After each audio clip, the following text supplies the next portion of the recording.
Yeah, I don't normally dance my way up, and she's right, like, do more CrossFit. I met Andrea at a rock, roll, and stroll class held by the YMCA when our babies were 4 months old. I had just moved to Fargo, North Dakota, and I desperately needed a friend.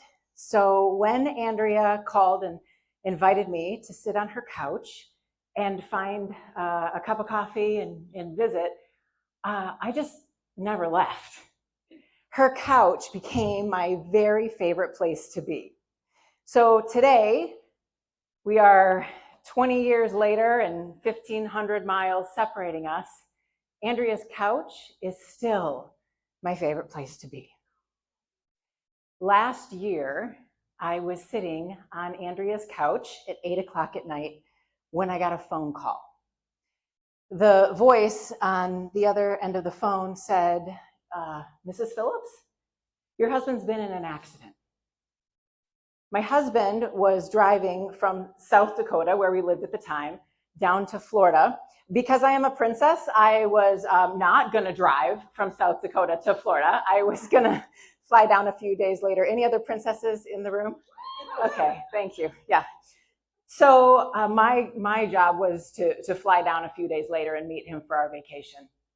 But I was sitting on Andrea's couch, and I got the call.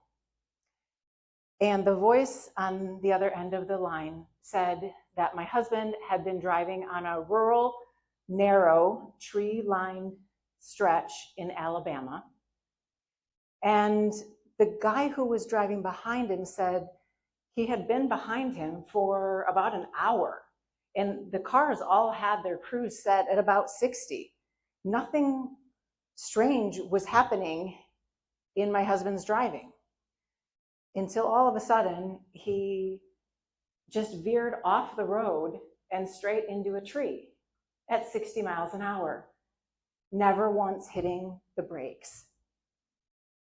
The man behind my husband pulled over, and he said to his wife, "You stay here because whoever is in that car is dead." The voice on the other end of the phone said, "You will find your husband in the neurotrauma unit in Sarasota, Florida. How fast can you get here?" I hung up the phone, and the color drained from my face. But the thing is, I'm pretty good at trauma. I was a hospital chaplain for 2 years, and so I was used to jump scares. They just didn't normally involve my family. But Andrea watched the color drain from my face, and she said, "Do you want me to come with you?" And I said, "No, I got it. I just have to figure out how to get to him." And so I opened my computer, and I found a flight leaving at 4 a.m.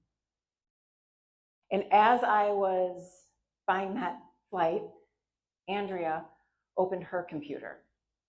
And she paid $700 to make sure she was on that flight with me. We packed really quickly, and thank goodness she packed extra underwear, because it turns out I forgot all of mine. We wear very different underwear, just so you know. The next morning, that's when the fun really began, because someone at the hospital made the questionable decision to give my husband his phone back. He was conscious, and he was able to dial, his wife. So as I'm going through the airport trying to get to Sarasota, Florida, my husband is calling me every 20 minutes, because although he was conscious, he had no short-term memory.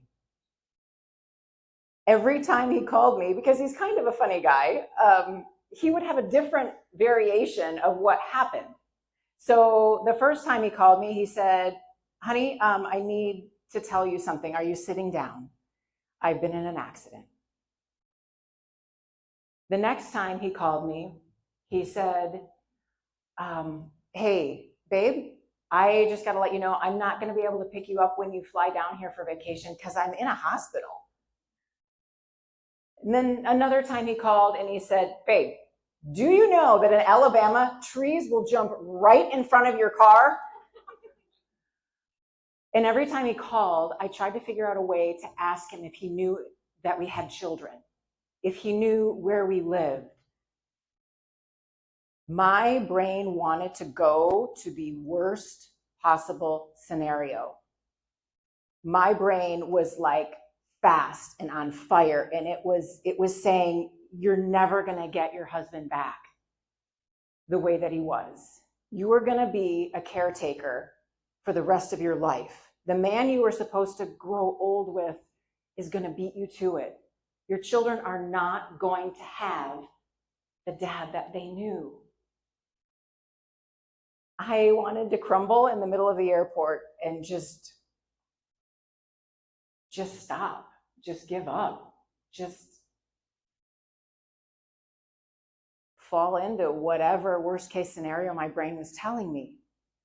But one trick that I've used in my life when my brain wants to do that, when it wants to jump forward with what it thinks it knows, which is that my husband's never going to be okay again, even though I hadn't talked to a doctor yet, I asked myself, what do I know to be true right now?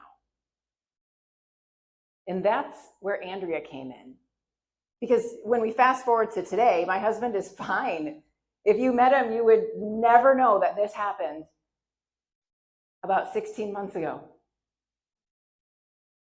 And I'm so very grateful. But that doesn't change the fact that in the moment, I didn't know that today was going to look the way it looks. And so when I asked myself, what do I know to be true? The only thing I knew in that moment was that Andrea was right here. She was with me. And I knew that no matter what happened, she would be with me. I have a tribe. I have a community.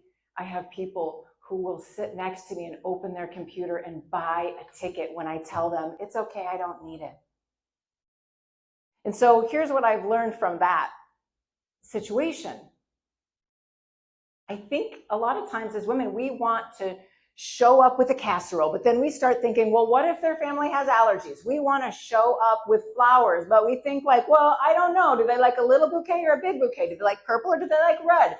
We want to show up with a card that has the right words in it that tells them exactly what they need to hear, that will make it all better, that will fix it. We want to show up with the casserole, show up with the flowers, show up with the card, and you know what? We just have to show up. That's it. Let your presence be the gift. And if you're anything like me and someone says, can I help? And your immediate reaction is, no, I got it. Let someone show up for you. You never know when you're going to need an extra pair of underwear.